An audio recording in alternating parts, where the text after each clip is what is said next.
96.9 WBZH and 101.1 WHSM, Hayward's home for real news and great conversation. Here's your daily news roundup.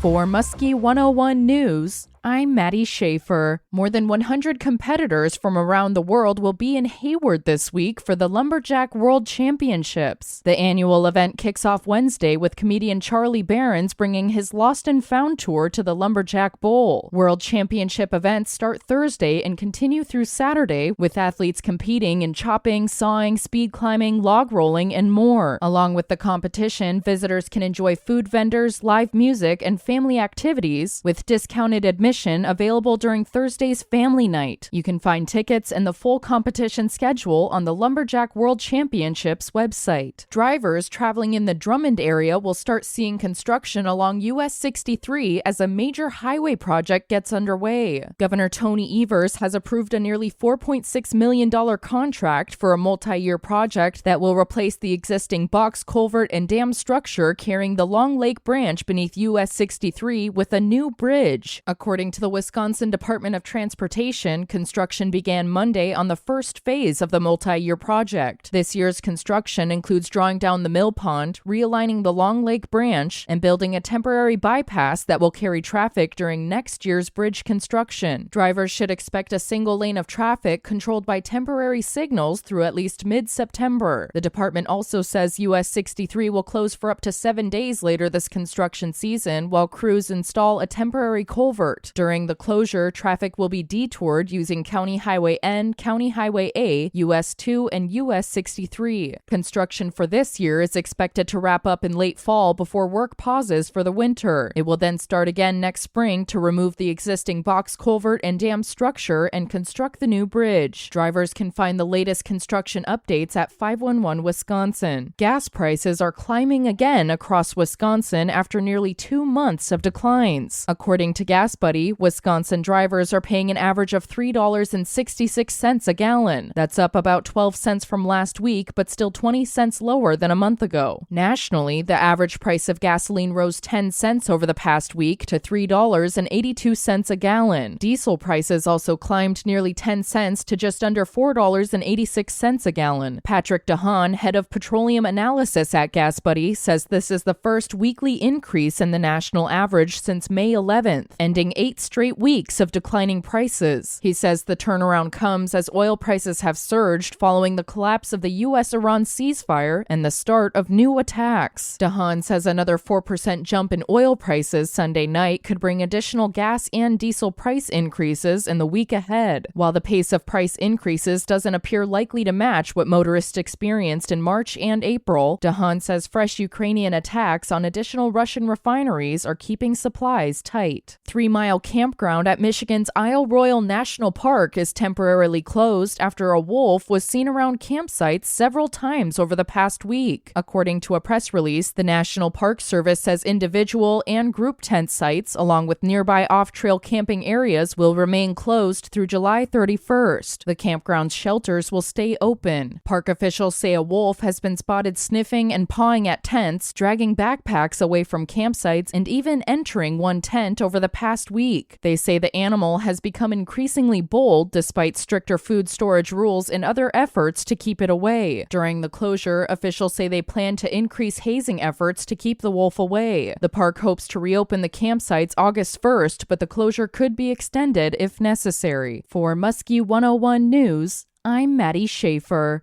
Now a look at Northwoods News. I'm Maddie Schaefer. Drivers traveling in the Drummond area will start seeing construction along US 63 as a major highway project gets underway. Governor Tony Evers has approved a nearly $4.6 million contract for a multi-year project that will replace the existing box culvert and dam structure carrying the Long Lake branch beneath US 63 with a new bridge. According to the Wisconsin Department of Transportation, construction began Monday on the first phase of the multi-year project. This This year's construction includes drawing down the mill pond, realigning the Long Lake branch, and building a temporary bypass that will carry traffic during next year's bridge construction. Drivers should expect a single lane of traffic controlled by temporary signals through at least mid-September. The department also says US 63 will close for up to 7 days later this construction season while crews install a temporary culvert. During the closure, traffic will be detoured using County Highway N, County Highway A, US 2, and US 63. Construction for this year is expected to wrap up in late fall before work pauses for the winter. It will then start again next spring to remove the existing box culvert and dam structure and construct the new bridge. Drivers can find the latest construction updates at 511 Wisconsin. Rusk County authorities are investigating what they believe was a double homicide and suicide after 3 adults were found dead at a home near Hawkins. According to the Rusk County Sheriff's Office, deputies were dispatched around 5:15 Thursday evening to conduct a welfare check at a residence on Poplar Road in the town of Hawkins. After they arrived, deputies found that 3 adults had suffered fatal gunshot wounds. Based on the preliminary investigation and evidence at the scene, authorities believe the deaths were the result of a double homicide and suicide. The names of those involved have not been released pending notification of family members. For Northwoods News, I'm Maddie Schaefer. For Civic Media News, I'm Connie Fellman. A loss of trust is at the center of a growing problem for Wisconsin Democratic candidate Sarah Rodriguez, who says her campaign has far less money than she believed. Rodriguez fired her campaign manager after finding duplicate donations, unpaid bills, and inaccurate reports. I trusted her to do the job that I had hired her to do, that she had done for her entire career. And I regret placing my trust in that individual. Campaign manager Cara Spencer was let go by the lieutenant governor. Rodriguez now says the campaign has about $200,000 on hand, far below expectations after a planned $1 million ad buy fell through. Rodriguez says she is hurt and angry, but is taking full responsibility and working with the State Ethics Commission. A Democratic rival, Joel Brennan, is calling the situation disqualifying, raising new questions about her campaign's oversight. Early voting in the fall primary starts in a couple weeks. With ATV crashes up in Wisconsin, some lawmakers say OWI laws need to be tougher. But according to a report in Wisconsin Watch, the State Tavern League is standing in the way. Wisconsin DNR data shows 18 people have died in fatal crashes on off-road vehicles so far this year. DNR officials say drugs or alcohol are typically involved in about half of ATV crashes. The principal of Madison Elementary School in Janesville has retired after being placed on paid administrative leave. Stephanie Filter, who had served as the school's principal for 12 years, was placed on paid leave in May while the district investigated allegations of inappropriate contact with a student. The school district said they received an anonymous complaint about the physical handling of a student at the school in May. Matt Perenboom has taken over as principal following the resignation. The district says Filter stepped down to, quote, focus on her family.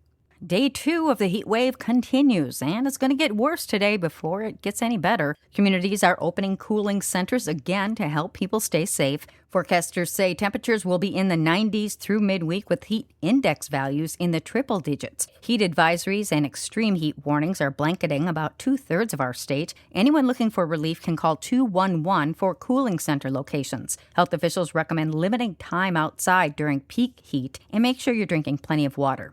Relief is in sight, but not till we get closer to the weekend, with a chance of thunderstorms moving in Friday into Saturday. Details coming up in the forecast. A Fox 6 report on a fake slot ticket scheme in Kenosha is also highlighting spotty enforcement in gambling laws in Wisconsin. Police say a man and woman are accused of copying winning tickets and cashing in for thousands at local bars. One suspect is now charged, while another is still being sought. State law generally bans machines that pay out cash, but many still operate in taverns across the area. It's the Wisconsin Department of Revenue that would enforce the law. Authorities say the fraud is clearly illegal, even as the machines themselves sit in a legal gray area. Time to dust off the rabbit ears because Milwaukee Bucks games are going back to free TV this season. The team says all games will air on My24, marking the first time in more than 30 years the full season will be available over the air. The move comes after Bucks' longtime cable partner shut down. Fans can still watch on cable, satellite, and YouTube TV as well. The team is also working on its own streaming option. Aspiris Health is announcing the opening date for its new hospital in Chippewa Falls. The facility in Chippewa Falls will open on September 22nd across the street from Fire Station Number 1 on Chippewa Crossing Boulevard. The hospital will feature an emergency department along with 10 treatment rooms and 10 inpatient beds. And that's your state news update. I'm Connie Fellman for Civic Media News. A big night for a Bucks rookie. Hi, I'm Mike Clemens with sports. At the NBA Summer League games, the Bucks losing to the Phoenix Suns 95-88. But Milwaukee's first-round pick, Braden Burries, with another standout performance, scoring 23 points, 8 rebounds, 6 assists, and 4 steals. Burries on what he hopes to accomplish this week in Las Vegas. Successful Summer League. Just to continue to get better game by game, continue to learn more, and that'll be successful for me. Bucks GM John Horst. Braden was a target for us. We spent time with him early in the draft process. We were able to bring him here later in the draft process. He's a big guard. Got great length. He's got great size already at 20 years old. Played winning basketball. He's been a winner his whole career. Comes from a great pedigree. His family in San Bernardino. Dad was a basketball player. Mom was a basketball player. There were a lot of guys that we liked, but we were through the moon when we were able to get Braden. Baseball, the All-Star game tonight in Philadelphia with sports. I'm Mike Clemens. It is going to be sunny and hot today. Our high right around 96 this afternoon. Tonight, partly cloudy. We'll drop to 67 for a low. Tomorrow will be sunny with a high right around 92. Stay cool. I'm meteorologist Sean Cable.